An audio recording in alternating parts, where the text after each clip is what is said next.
His timeless classics continue to make him Mac the Knife. Back in town.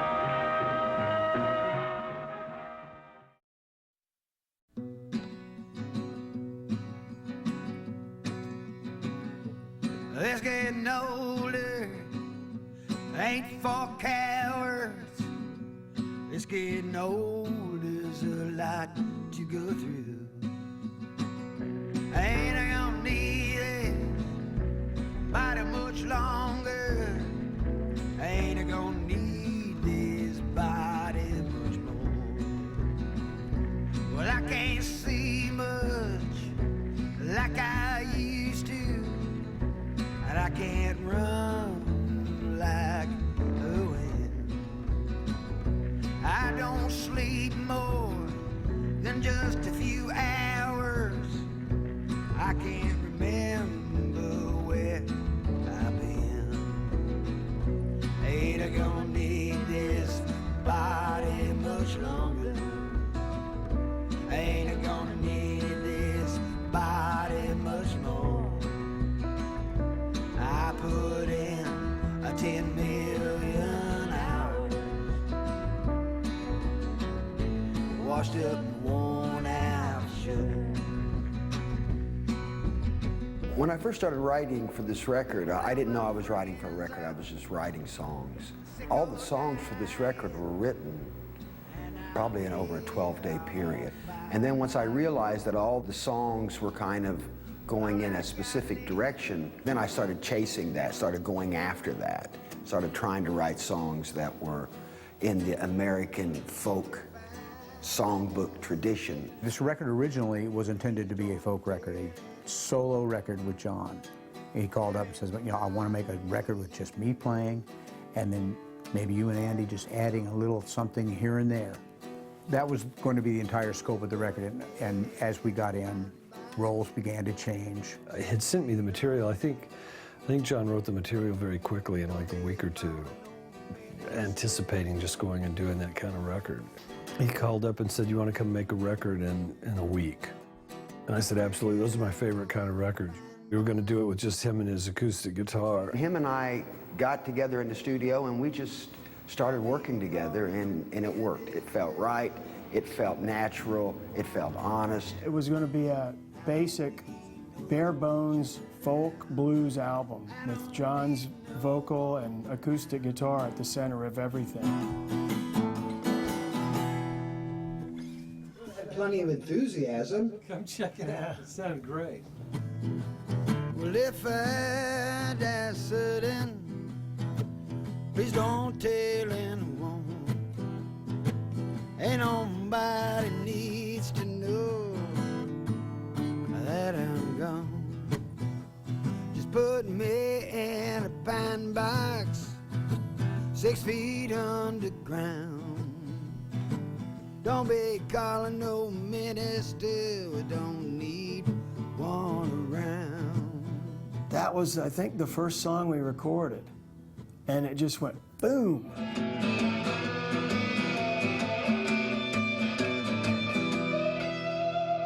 So we kept adding a little instrument here, a little instrument there.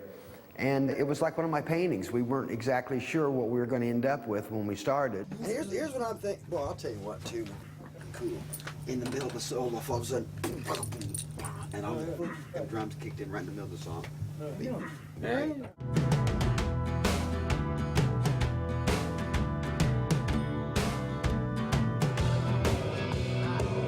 Okay. All right. Now, there's one other thing I want to put on, which I think we can put on this track, is at the end of the solo, when everybody stops, I want to put a tambourine. Okay. Yeah. That's it. Yeah. I got a little The core of the song, John and guitar are still front and center, and everything else is just bringing you back to the lyric, bringing you back to the music. It just fell into place so quickly, and then we knew we were off to the races then. If you get the vision, you head down the road, you commit, and as John says, paint fast, make mistakes. There's a spontaneity to John, but there's also this method, I think. It's kind of that yin and yang with him. He's thinking through how he wants it to go. He has definite opinions and ideas of how I think he envisions the song when it's finished, and yet he's not afraid to try something in an instant. See, there's the notes.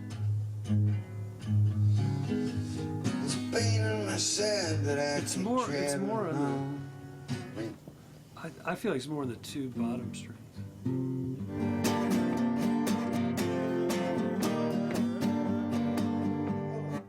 Do that.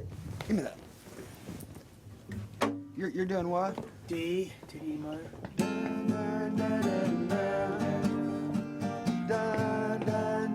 And then where's it go? Then D. And what? C. Yeah, that's it right there. That's it. Yeah, okay. Stay there. Yeah. And then you go right in the hook.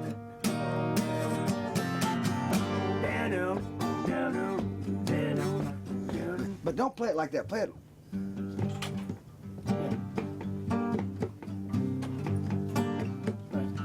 There's all these little. When I'm playing, there's all these little subtle things that it can't be. It's got to be. Some of the songs were beautiful as a simple John acoustic song, but then T-Bone had more vision. He said, "Let's try this. Let's move this way." No, you know, that's... We got it. Yeah. No, you know what? You know, may I see it one minute? Sure, man. That thing, that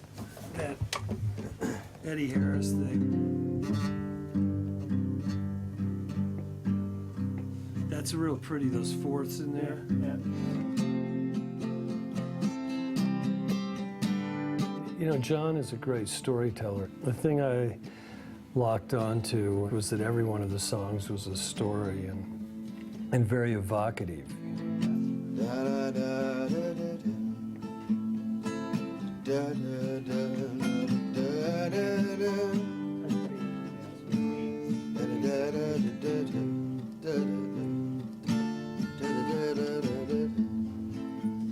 Bring peace to this troubled land.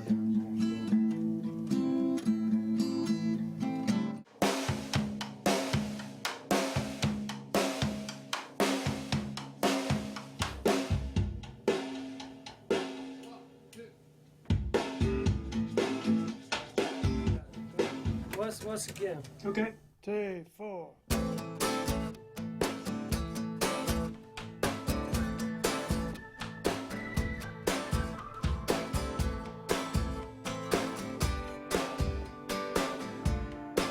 I think we got it in like 1 or 2 takes once we went down that path. And Troy came up with this wild organ stuff. And we've never really had that kind of a sound on our records before. He's doing all this wow.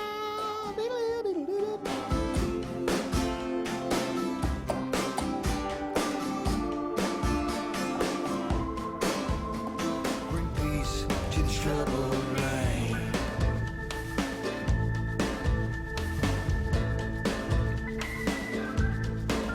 Well, there's a 2 men walking down the same dirty road.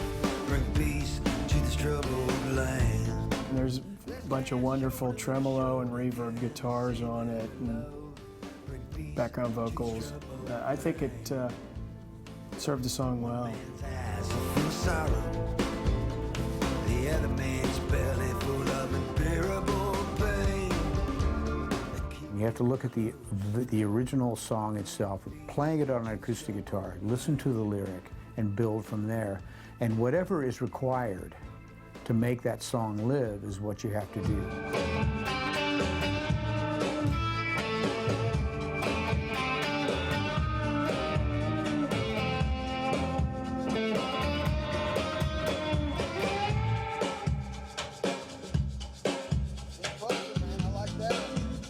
Just need to wrap it up better. No, that's a good wrap up. Okay. That's a good wrap up. Troubled Land, I would say, is a mournful tribute to the status of our nation right now. I think there's a responsibility with an artist, if they have power and they have voice, to use it in a responsible way. We have to have policy change, and that comes from us, and that comes from the people that we elect. We've got to start paying attention to these people that we're electing into office and then make them live up to their word. I got pain in my side, but I keep traveling on. We need peace. Life, death, love, and freedom. Those themes kept going through every song that we did. So much of life is dealing with death. He said what the record's about is life, death, love, and freedom. And I said, well, that sounds like a good name for the record right there. And he said, maybe you're right. You know, death, tragedy, there's redemption, love, and just life itself.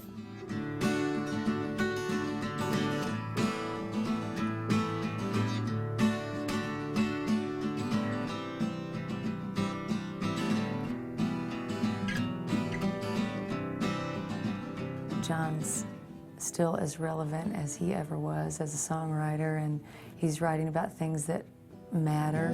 Some things life don't mean a thing.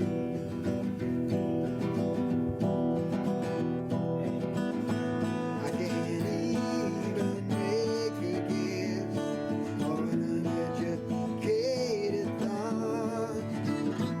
All I can do here is my best and be thankful for what we've got. What we've got.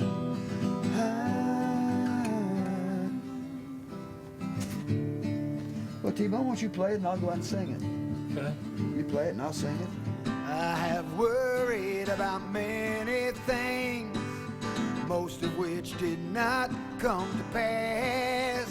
You know, I can only write about what I understand and what I think I understand and what I've experienced. Whenever I've tried to write songs that were just made-up songs, they didn't come out so good. Loneliness, isolation, love, you know, all these deep topics, which over the years, John has just become more refined as a writer and a poet.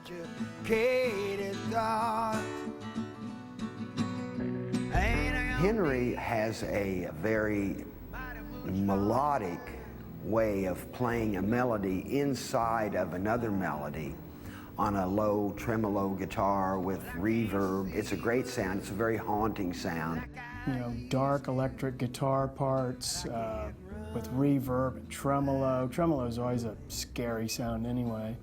That's why we use it all the time.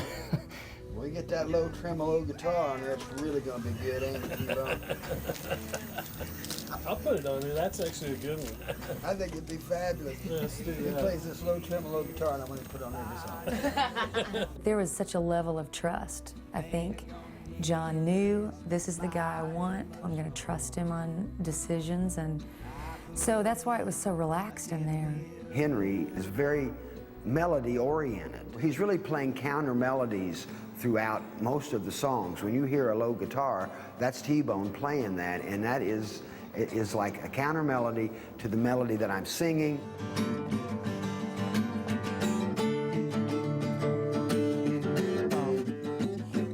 While I'm playing, let's bring his up right out, and let's get his part worked out. Okay. You got to play a counter melody and a counter rhythm like a, you know, what key is this in? G minor.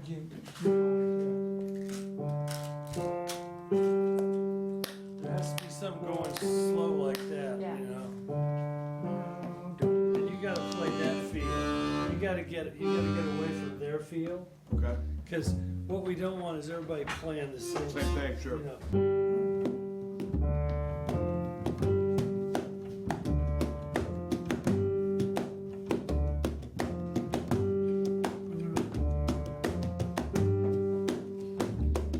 When we started making the record, it was just going to be acoustic guitar, my voice, and maybe a couple other little guitars going in the background. But when I saw how much bigger the palette really was, when we saw all the colors that we could use, it was like, wow, I didn't really know that Henry could do that.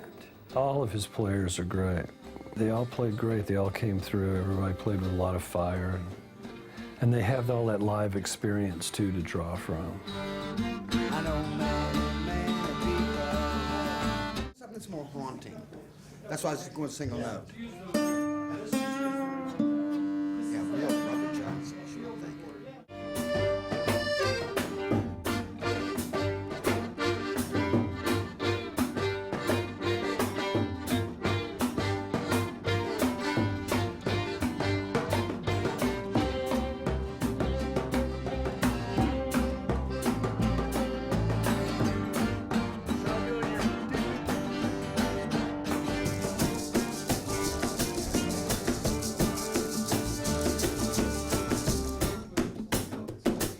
T-Bone has a history of making fantastic records, basically within the genre that we were talking about, which was what folk mixing with rock, which is what we initially started in the 80s when we made Lonesome Jubilee, Big Daddy, where we started mixing acoustic and electric music together. And over time, you know, you start evolving away from that, and this was an attempt to like really go back to the roots of that, the roots of folk music, the roots of really simplified, sort of primitive music. T-Bone was a perfect choice to bring in, and also to free John in particular from the shackle of having to always run the show, and allow him to be in a much more creative role where the artistry of it was more his involvement than it was trying to keep a rein on everything. And turning that over to T-Bone and his sensibilities, his arrangement concepts, his ability to pick the right sounds, the right parts. We had great respect for him, and ultimately, after working with him, I have more respect for him. An amazing arranger, amazing guitar player, amazing conceptualist. The most important thing to me is when I finish a record, I want people to be able to hear it the way we've heard it when we finished it. Just as, you know, when somebody paints a picture, they want it hung in a room with good light. You know, they don't want it hung in a dark room. Well, that's what's happening to the musicians right now. Musicians' work is being hung in a dark room. It's not, and people aren't hearing what we're doing. The record companies never really took care of what the artists tried to do sound-wise. It was always a pain in their ass. When you go from a full analog signal to a 16-bit signal, you throw out probably a third of the information you've recorded. So already you've got a very degenerated experience for the listener. And then if you take that 16-bit copy and compress it down to an MP3, you're throwing out even more information. So it's getting further and further away from the guitar. The digital format can work really well at a very high sampling rate and be very beautiful. However, by the time you knock it back down to an MP3, it's destroyed once again. And the problem is that people's perception of what a record really is supposed to sound like, I think, is lost. We're going to start releasing records, all of the records that I do, that I'm going to release under a new set of standards we're calling Code. We're going to offer people the kind of sonic experience that musicians have. Code is going to be a little bit like THX. We're going to be, in essence, an outsourced quality control system. So records go through so many hands these days after they get out of our hands. That's what we're not, there's no reason for it. There's no reason for some kid at a record company to put a file in a workstation and do something with it and upload it to somebody. We'll upload them ourselves. So we're going to make good copies for people. I really applaud T-Bone for wanting to bring back, you know, fidelity, because it's the art form. It's part of our art. So it's time to switch now. It's time to switch from this degraded experience to a much higher level experience. And that's what we're going to attempt to do. John's record is the first record we're going to put out in Code.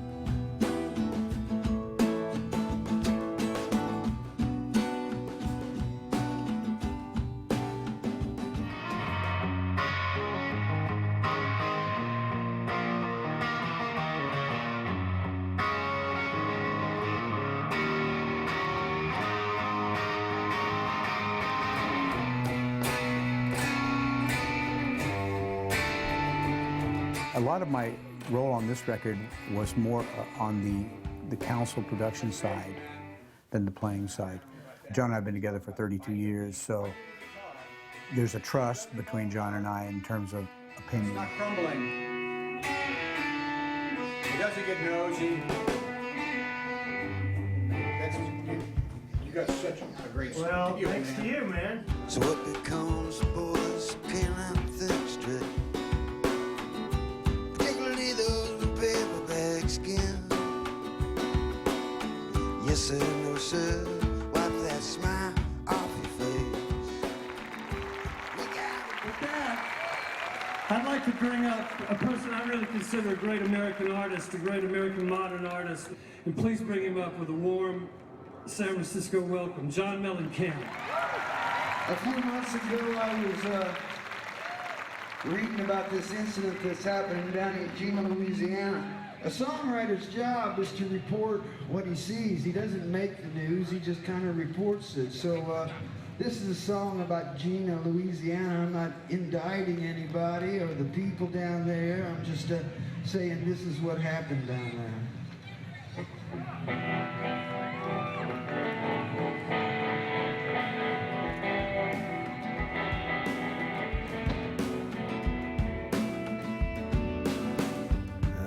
Jury has the execution face.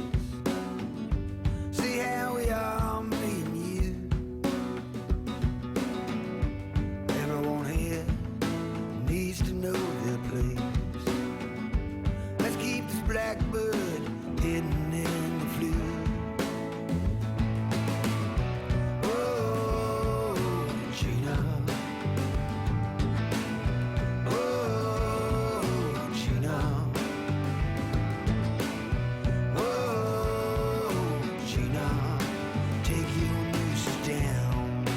When I started reading about Gina, I just kind of reported in the song what had happened. And then the thing kind of blew up, and the song was already done.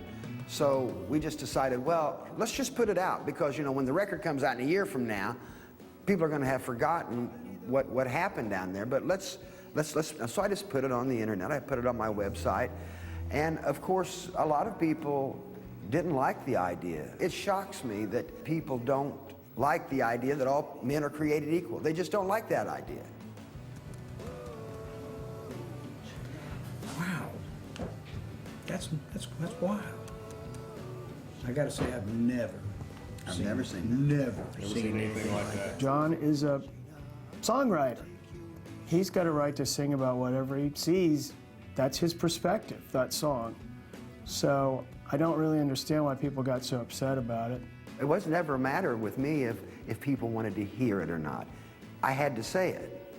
So as long as there was this trouble happening here, or this incident happening here, or I saw this happening over there, as a songwriter, it's my job to write those songs. There's still those pockets of bigotry and hatred, and I think it just directly looks in the face and chronicles. It's really a chronicle. It's not so much a statement as it is a chronicle of an event.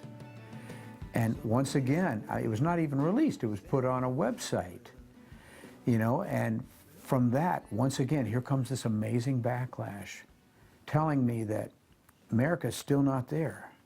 And I think that's what John's trying to say. Let's look at ourselves. So you tell yourself, I'll be back up on top someday.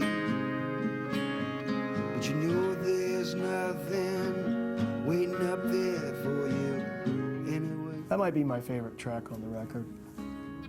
So it's so sparse and beautiful and aching, and it's just me and John playing. Like 5 feet was between us. Sometimes you get sick. 2 different microphones, and John had this green hat on. And I'll just never forget, I was sitting there in the big room recording, and he was singing and just living it. Life is short, even in its longest days.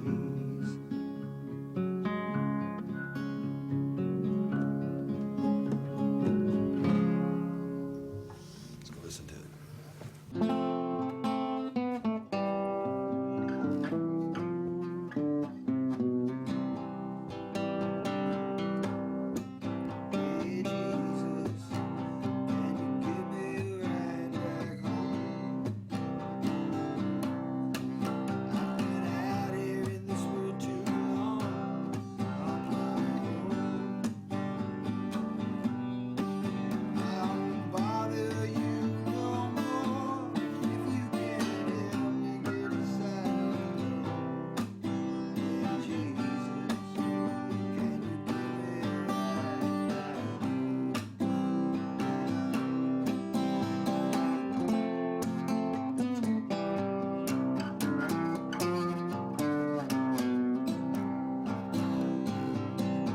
It's talking about people and their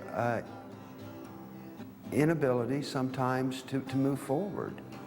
and how easy it is to give up. You know, it's easy to say, oh, I surrendered, to hell with it, I quit. And I've always felt that most people quit things too early. Do your turn right there. How about the Bob Dylan tuning? Yeah, that's what that'd be good. The perfect one for that is in C.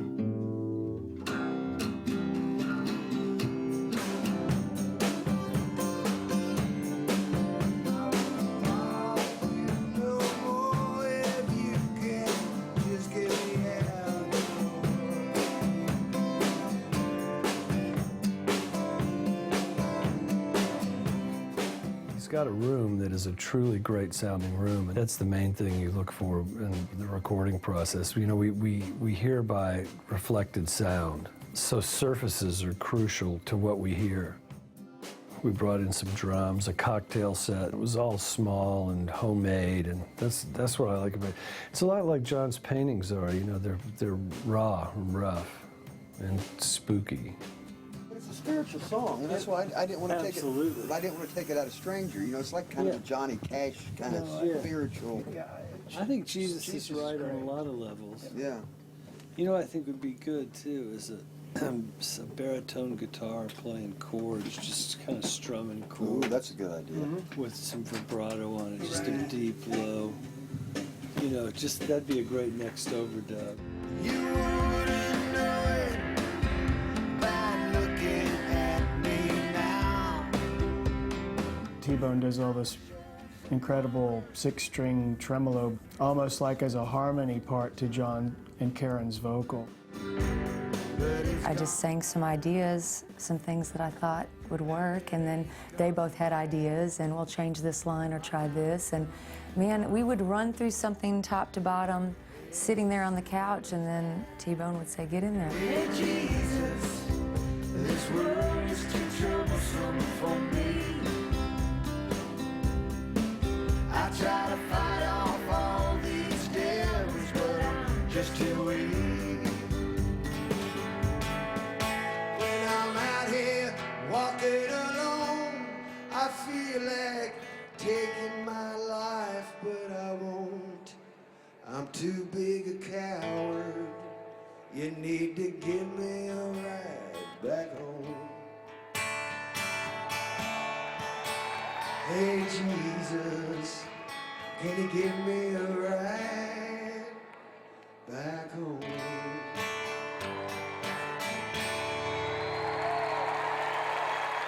Sweet love standing at my gate. He had the good fortune or the misfortune, whichever way you look at it, of being a rock and roll star in his in his earlier life.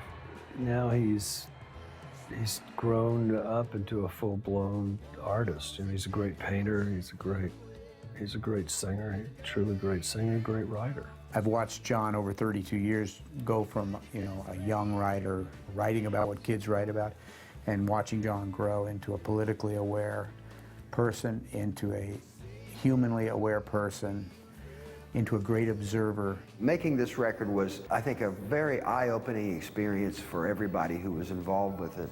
We were able to see the possibilities, taking a small little fragile song and just adding a few little fragile parts to it and trying to make something beautiful. It was so much fun making the record. We were doing 3 and 4 songs a day in some cases. It was just very inspired, very quick, you know, quick and dirty. Well, I think this record is a real milestone for John. I think it's a record that will cement his place among the great writers. If there's anyone who's ever been interested in John, I think they're going to really hear him. I think they're going to hear a very unvarnished version of him. It's definitively him every time. It's not like you hear a song, even on this record, you hear it and you don't know that it's John. You know it's John every time. It's so identifiable, but yet it's always new, and I really respect him for that. The ability to write a great song with the fewest words possible, the fewest musical notes, and the most impact is what he's striving for. I know that's what a great songwriter strives for, and I think that he's finally reached his zenith on this record.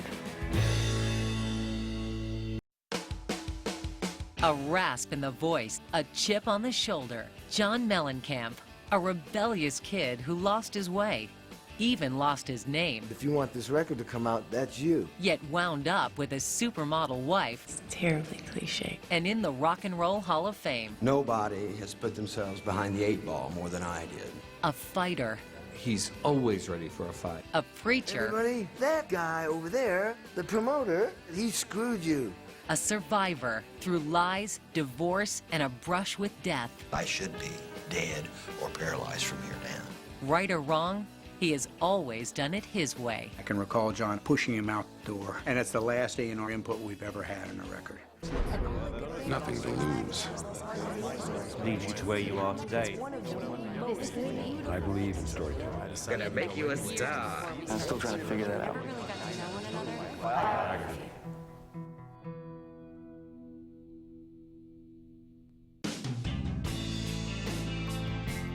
The world first met John Mellencamp as prefabricated pop singer Johnny Cougar.